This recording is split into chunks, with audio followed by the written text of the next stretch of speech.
Greetings, everyone. Welcome to Sabbath services. Well, we're going to continue where we left off last week.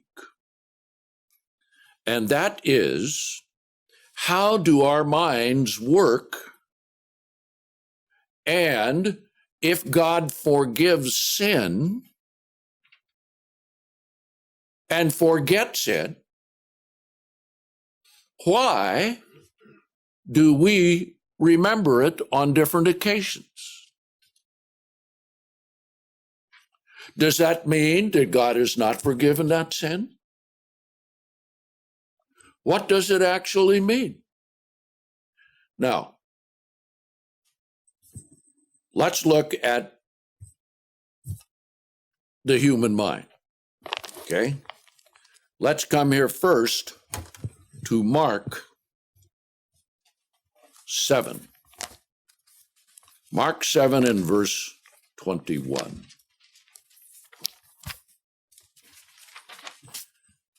Mark 7 and verse 21.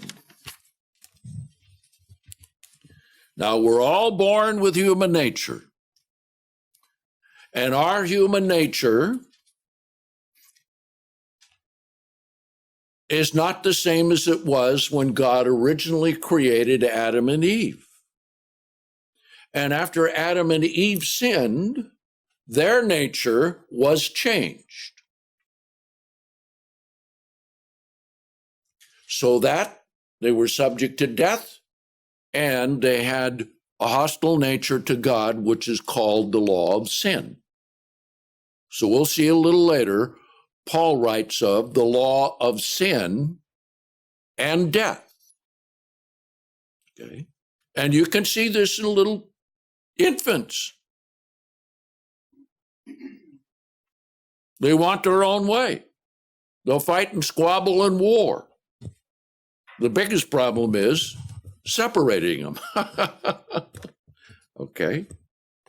Now notice what we are by nature.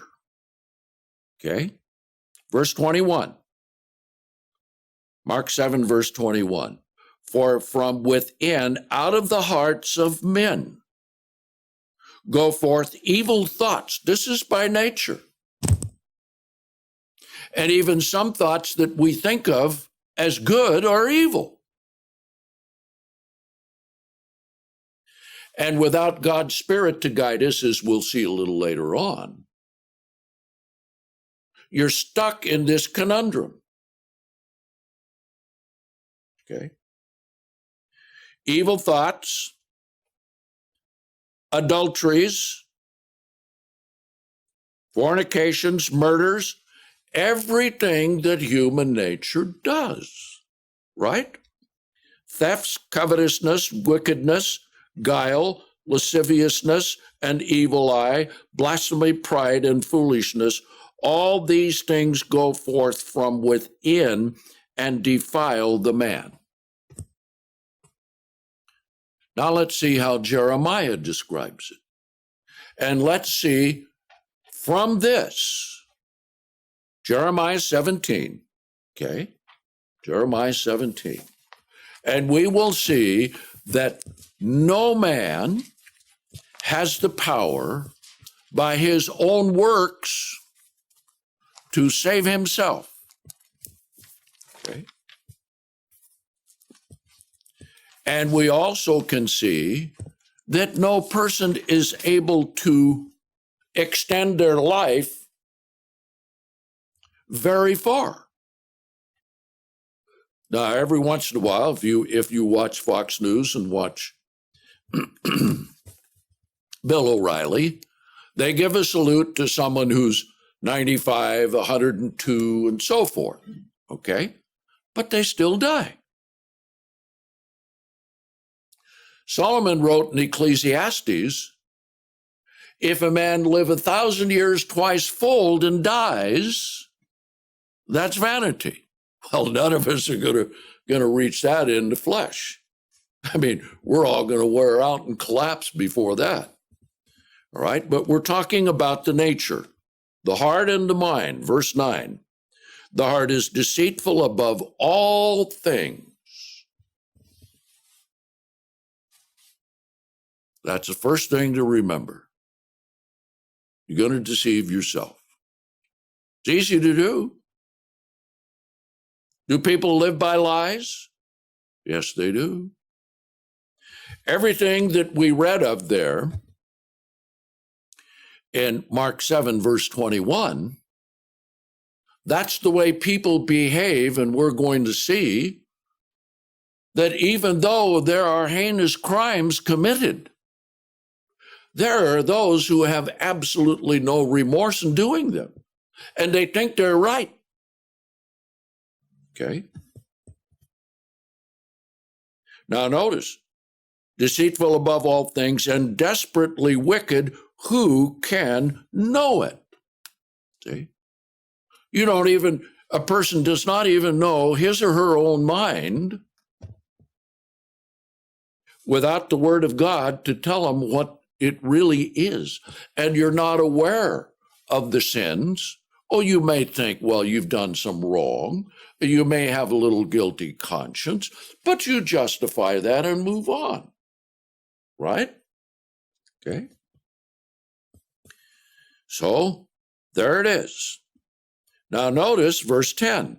I, the Lord, search the heart. I try the reins, even to give to every man according to his ways, according to the fruit of his doings. Okay. So God says he's going to judge. All right. Now then, let's come to Colossians, the first chapter. Let's see where God is going to take us. So here becomes the problem. How do you get from Mark 7:21 and Jeremiah 17:9 to this? Verse 26, Colossians, the first chapter. Even the mystery that has been hidden from the ages and generations, but has now been revealed to his saints. And isn't it a mystery? No one understands human nature. Isn't it a mystery? No one knows what God is doing, yet it's revealed in the Bible. And the Bible is the most published book in the whole world, and yet it is the most ignored. See? To whom God did will. Now understand this. What we know and what we understand comes from the will of God. Okay? We'll be covering that. To make known what is the riches of the glory of this mystery among the Gentiles, which is Christ in you, the hope of glory. Now, how's God going to come from total dedication to evil, the carnal mind, hostile against God, to over here, Christ in you? And what is that to do? How is that going to be done? Okay, just turn back a couple of pages. Philippians 2 and verse 5. So here we're describing the beginning when we start to understand about God to the ending of it at the resurrection. But first we have to have something in between, which is verse 5. Let this mind be in you, which was also in Christ Jesus, to have the very mind of Christ. Now you have to let this happen. And it cannot happen without the Spirit of God. So this is what we are going to cover today. All right? Now, let's begin this by coming to Matthew 19.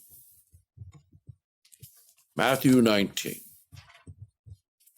Because this is a very revealing statement. Okay? Matthew 19. Let's pick it up here beginning in verse 16. Matthew 19 and verse 16. Now at that time, one came to him and said, Good master. Now was Christ good? I have to say so. Was he perfect? Yes, he was. Okay. But notice what he says. And then we will answer the question, why does he say this? Notice. Good master, what good thing shall I do that I may have eternal life? And he said to him, Why do you call me good? Why did he say that?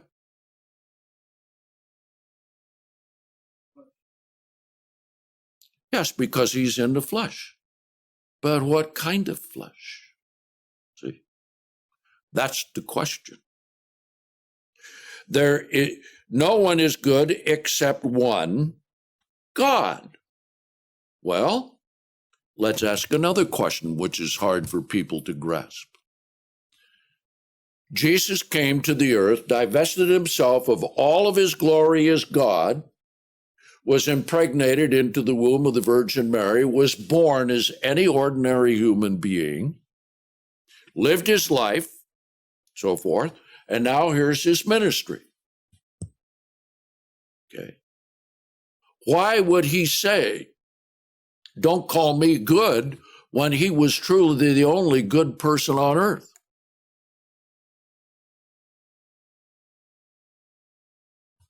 Well, let's come here to Romans, the 8th chapter. Let's see why. Romans 8. Now remember what happened when Adam and Eve sinned. They were cut off from God. They were sentenced to death, to have the law of death within them. Their human nature was changed to be hostile against God, which, as we will see, is called the law of sin. And Paul describes this as the law of sin and death. Now, did Jesus die? Yes. So he had to have the law of death within him. Okay? Now, hold your place here, turn back to Romans 5. Just one page back and come here to verse 12. Okay? Romans 5 and verse 12. Therefore, as by one man sin entered into the world, and by means of sin came death.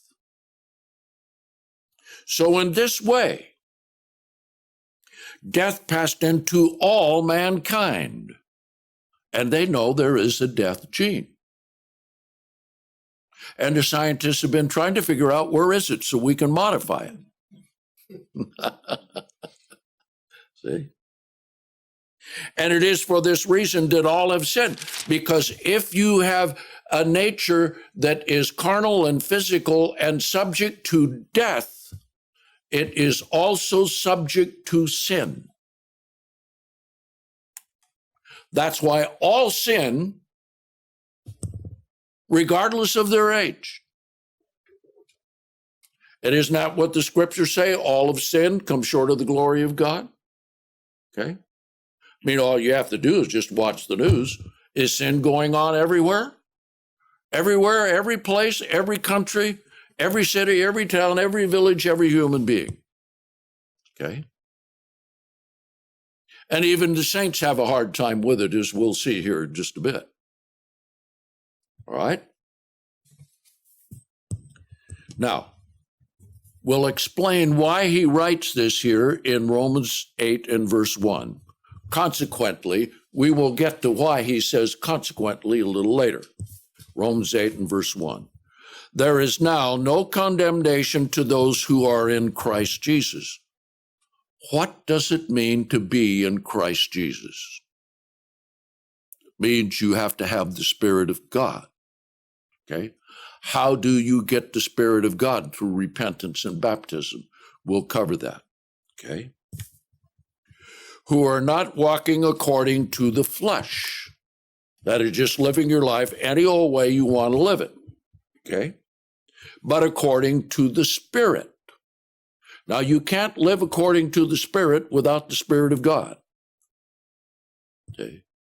What did God say to the Israelites when they said to Moses, well, everything that God says we'll do? What did God say? Oh, that there were such a heart in them that they would. See? Because it takes the Spirit of God, and God didn't give them the Holy Spirit of God. That's why they were to keep the laws and commandments of God in the letter of the law. And that's what I also explained on how do you understand the Bible, study the Bible. You begin with the simple things, obey his voice, and you start in the letter of the law. But unless you come to repentance so you can receive the Spirit of God, you cannot walk in the Spirit the way God wants you to. Okay? Verse 2. Because the law of the Spirit of life in Christ Jesus. Now, the whole law of the Spirit of life includes repentance, baptism, receiving the Spirit of God, growing and overcoming. That's what the New Testament is all about. Okay? Has delivered me from the law of sin and death. Now, what do you mean delivered? Did God, when we're converted, remove the law of sin and death? No. He did not. It even says of the saints that die that it's a delight, it's a blessing from God that you die in the faith. See? So no. Okay? Were we delivered completely from the law of sin? Did God remove sinful inclinations from out of our being? No. But why did he say, delivered me? Because when you receive the Spirit of God, you now have the Spirit of God to lead you and the Spirit of God to convict you in heart and mind so you can repent and overcome human nature. See? Otherwise, if you're made perfect, soon as you're baptized, receive the Holy Spirit of God. No. We'll talk about what baptism does and why it works the way that it works, which answers the question, why do you still have sin within? And what are you going to do about it? And how do you overcome it? And how do you change? Because by yourself over here, maybe you can improve yourself to do certain things, but you cannot get rid of the law of sin and death. But he has delivered us. Okay? How are we delivered from death? When does that come? The resurrection. Okay? Now we'll talk about the law of sin here in a little bit. Now here's why Jesus did not say he was good, did not even allow someone to come and say, good master.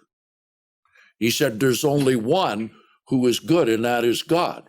Well, with Jesus as God manifested in the flesh, how many gods were there in heaven?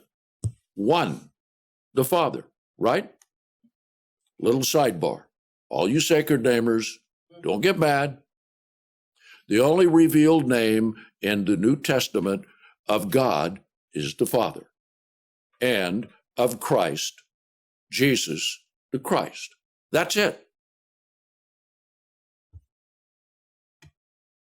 Okay, let's go forward here. Verse 3, for what was impossible for the law to do,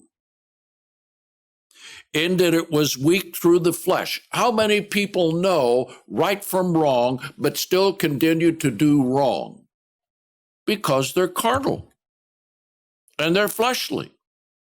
Now, maybe if you've been taught while you're growing up, right and wrong, good and evil, you're not going to be so inclined to go out and do things that are sin.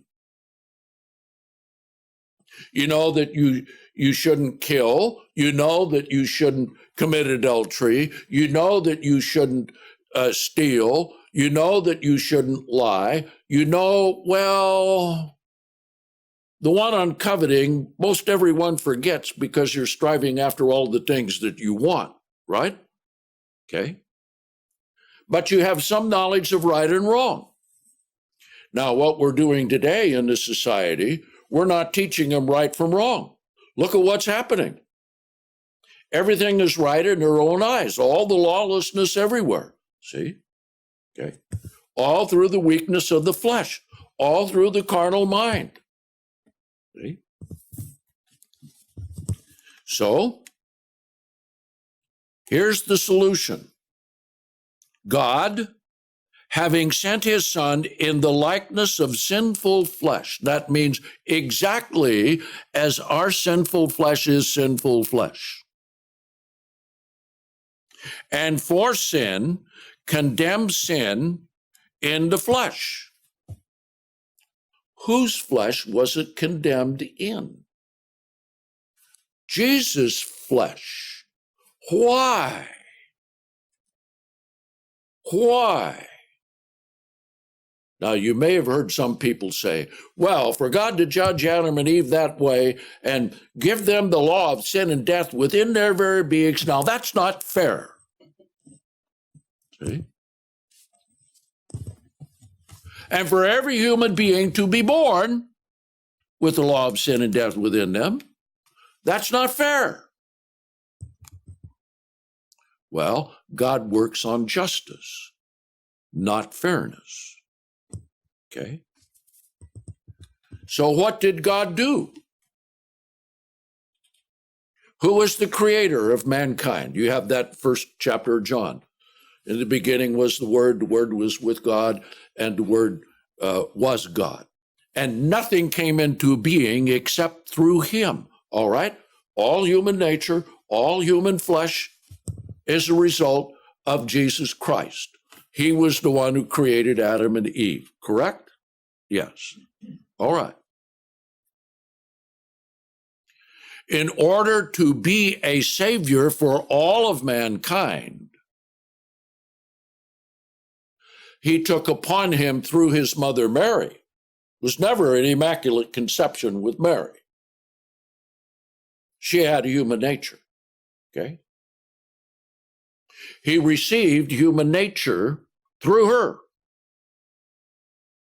and carried within him, in his fleshly being, the law of sin and death. And yet, never sinned. So you think you have a hard time overcoming sin?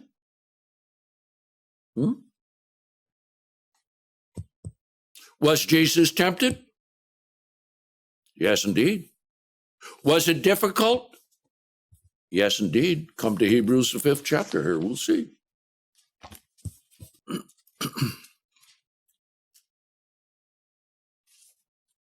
Right, pick it up here in verse 5. Talking about the priesthood and Christ's priesthood. Verse 5. Hebrews 5, verse 5. In this same manner also, Christ did not glorify himself to become a high priest that is on the earth. But he who said to him, "You are my son, this day I have begotten you." Even as he also says in another place, "You are a priest forever according to the order of Melchizedek." But he could not become that high priest in heaven until he brought the perfect sacrifice, condemning sin in the flesh. Okay? Now notice, it was difficult for Jesus. Yes, he had the Holy Spirit.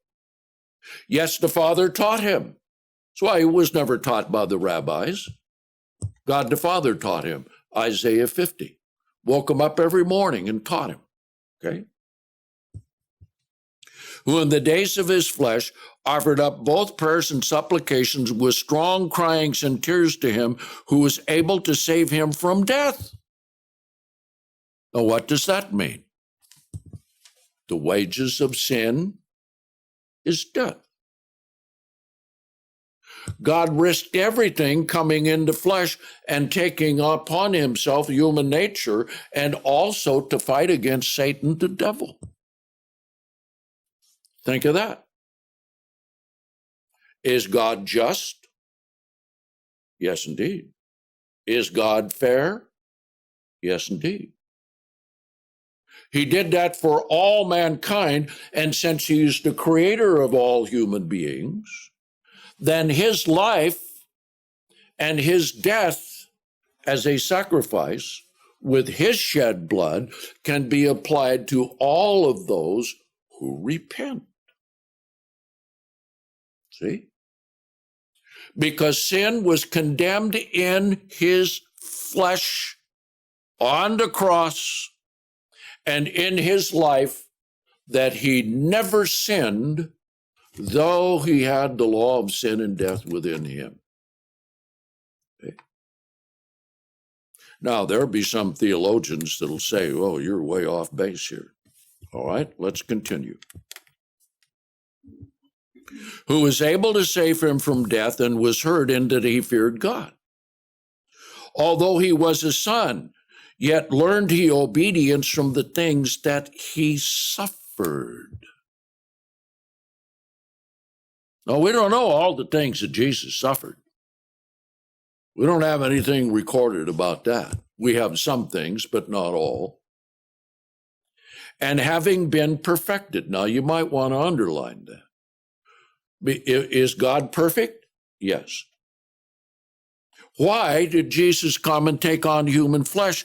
To be perfected as the sacrifice for all human beings and to be able to bring eternal life to them.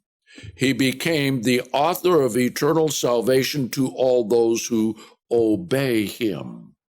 See? Obey my voice. Simple as can be.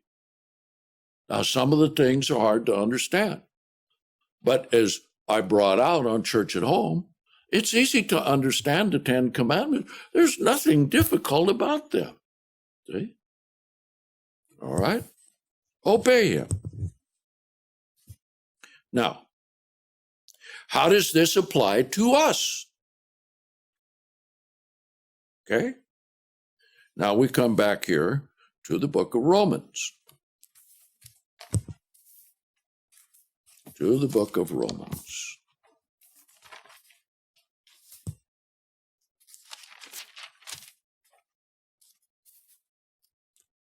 Now, first of all, it is God who leads us to repentance. Okay, chapter 2. Okay, verse 4. Or do you despise the riches of his kindness and forbearance and long-suffering, not knowing that the graciousness of God leads to repentance? You see your sins in the light that you see them, see? And in the light that God sees them. Now we won't turn back there and examine it, but let's talk about the sin between David and Bathsheba and the killing of her husband Uriah. Here's the king. All power. Loved God. Wrote hundreds of songs. Was a real battler and a warrior. Fighting the battles that God told him to fight. So much so that God gave him the plans for his son Solomon, who, by the way, his mother was Bathsheba, to build the temple. Think of that. Okay?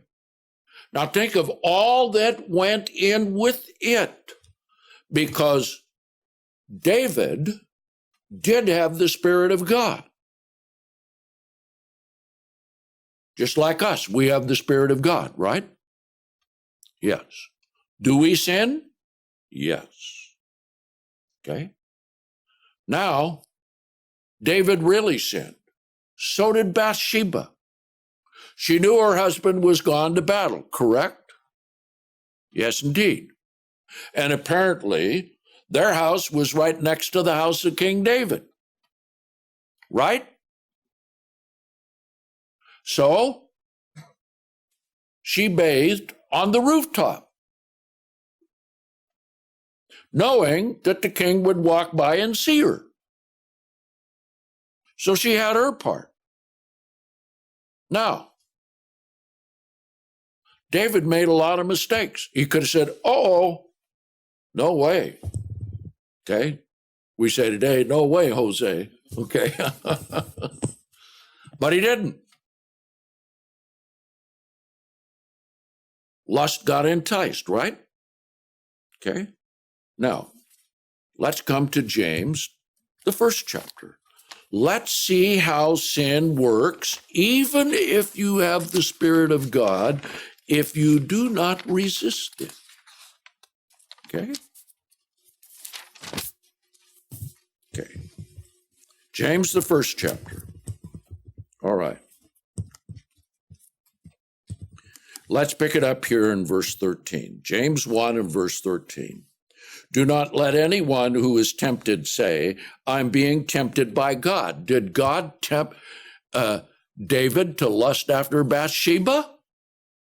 Of course not. See? Now notice the process. This happened to David. He saw her and thought, ooh, okay.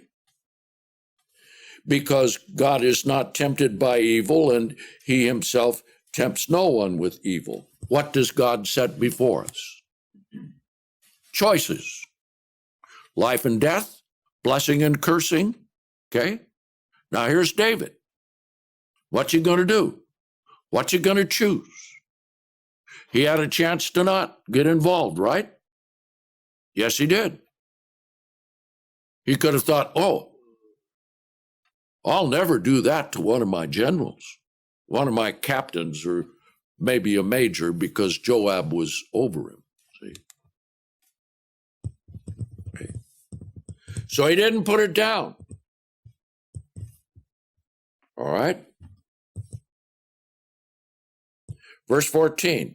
But each one is tempted when he is drawn away with his own human nature, right? Of course, when Satan tempts you, he gives you a benefit. Now, the benefit was, woo, this would be spectacular with this woman. And she was there bathing, letting the king know, I'm all ready. Okay? So when the king's messenger came, she didn't send a note back saying, tell the king, I cannot come. She could have, okay, but she didn't. David sent a messenger. Now somebody else is involved and knows what's going on, right? Think of that, okay? So she came. Now, can you imagine all the servants in the household of David after she came? Then they knew what was going on.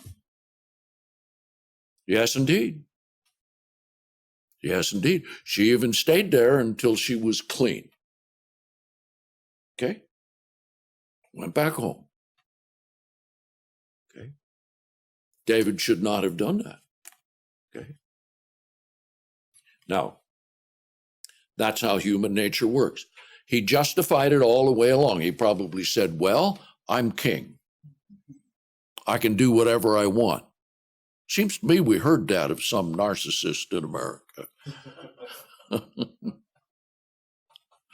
Didn't we? After all, I have great desire for her. Satan will give you a benefit. Okay? So she came.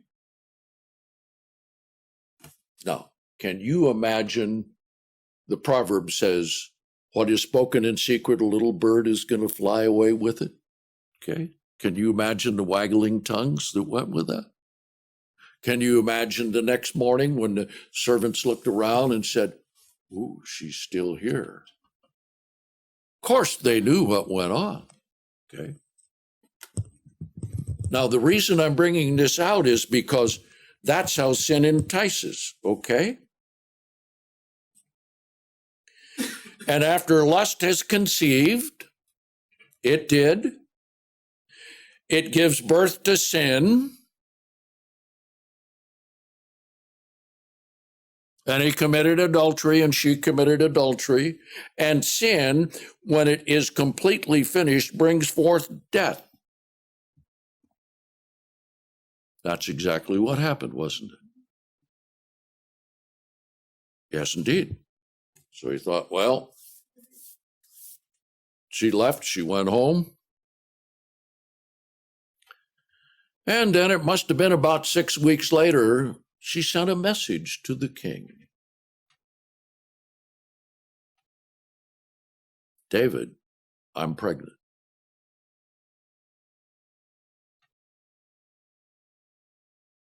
What did he do? Said, well, I got to get rid of the evidence. Okay, so he worked it out with Joab, the commander. He wrote a special note to Joab and had a messenger take it to Joab to put her husband, Uriah the Hittite, okay, right up in the thick of the battle, and when it's there, back away and let him die. So he did. Can you imagine what Joab thought? Now, Joab had to do a lot of dirty work for David, so I don't think he had too good of opinion of David, right? Yes. Okay. Now, why am I bringing this out? I'm bringing it out to show you the process of sin with even those who are converted, that unless you overcome it every day, it will take you down. See? Well, we know what happened. He didn't repent of it. Finally, God had to send Nathan the prophet. So he told him about the rich man who took the poor man's little ewe and killed it to make a feast for his friends. David got all angry. And Nathan looked him right in the eye and said, you are the one.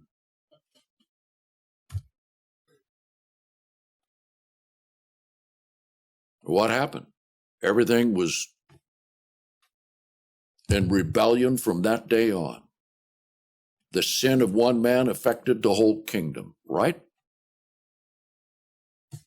Affected his family. And the child died. God took the life of the child. Can you imagine if that child would have lived with all the hypocrisy of everything that went on? Just think what his name would have been called with the wagging tongues of all of the people talking about it. And if he would have inherited the throne, there would have been absolutely no respect at all. Okay? So David did repent. Okay? Now,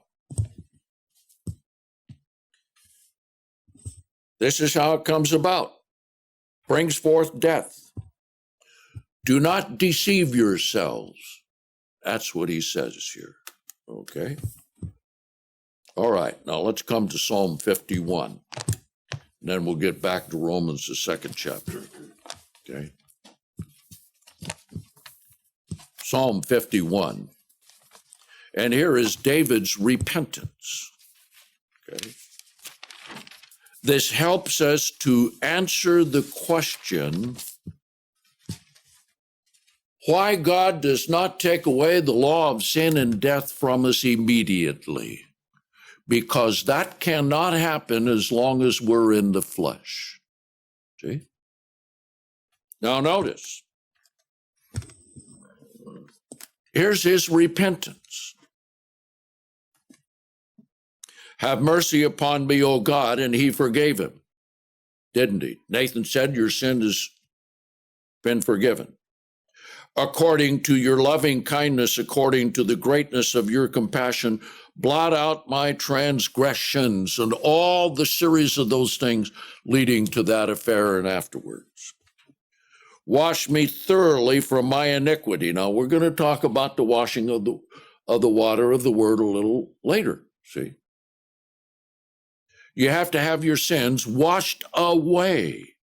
Now, we will see that is a process. It doesn't happen all at once. Wash me thoroughly from my iniquity and cleanse me from my sin. For I acknowledge my transgressions, and my sin is ever before me. He could see the greatness of his sin. See? That's why it talks about that sin may become exceedingly sinful. We'll see that a little later. You know, someone who commits a murder, somebody he doesn't like, well, that's nothing to him. Doesn't understand about murder. Someone who steals from someone because they have more than I do, well, I'm going to take it. They don't view that as sin. Look at it on the lawless riots that they've had in various cities. They smash into windows, burn cars, loot the stores, take everything, and they're innocent because someone has something that they want and they take, and there's no remorse. Well, David understood what it was after Nathan came and really let him have it. Okay, and he fasted for how many days hoping that the child would live. But it didn't. Verse 4, against you only have I sinned. When you sin, it's against God first and then the other people. Everybody suffered from that. See? Good example of what we've experienced with the church, right? Remember what happened? Yes, indeed. Now it's all scattered. Here we are, small groups, getting older, and all of that thing. That's all part of it, see? Affected every one of us. How was your attitude when you were living through those things and finding out what was going on? Miserable. Well, that's how all of Israel was because of the sin of David. And it took him some time to get over it, okay? And he realized that he sinned against God directly. And this was after, now notice, this was after God promised him that he would never lack for a descendant to sit on his throne. After that fantastic promise, God did not take away that promise.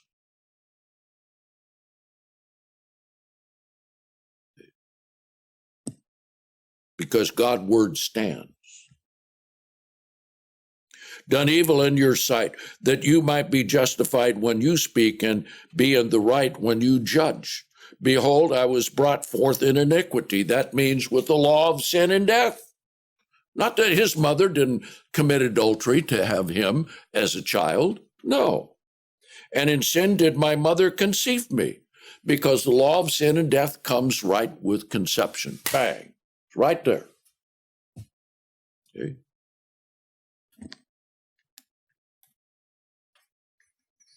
Verse 6, behold, you desire truth in the inward parts. Now, that is the goal of repentance and baptism and receiving the Holy Spirit.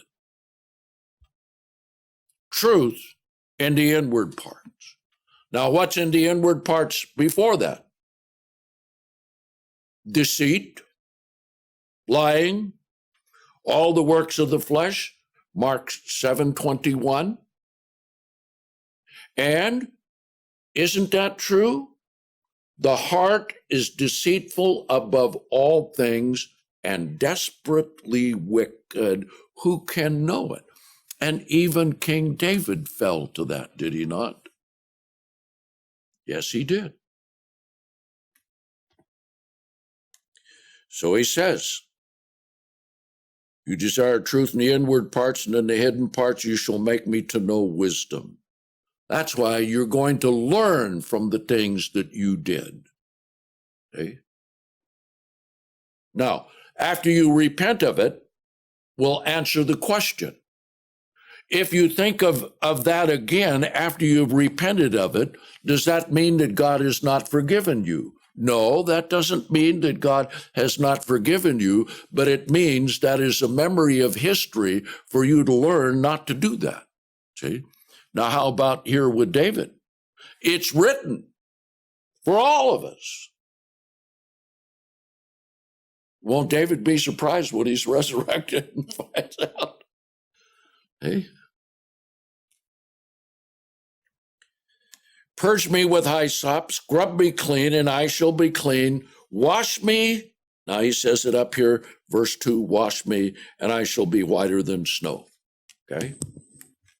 Now then, let's go ahead and take a break, and we'll come back, and we will see.